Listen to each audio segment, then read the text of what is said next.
Matt Moylan is putting in the hard yards to ensure he won't be shown the door after 2 injury-ruined years at the Sharks. The key for Moylan is finding confidence in his troublesome hamstrings. Matt Moylan on the fly is something we haven't seen for years after a series of hamstring injuries. He knew he had to do something to save his career. Training with Roger Fabry is it.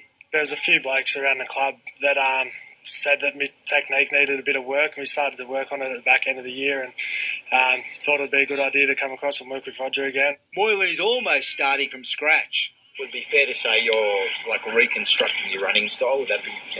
Yeah, I think it's got a fair bit of work to do. I think just trying to get the confidence back into being able to open up more times in a game and sort of won't have that in the back of my head that something might go. So I'm re-educating his mechanics completely, and I've got a point to prove here. I want to show that with educated mechanics at these high vulnerability of hamstrings that keep going, I think I can put him in a lesser category, and that's our mission. Moylan has 1 year left with the Sharks. His career is at a crossroads. Is it something you're conscious of, that you have to do this to preserve your career?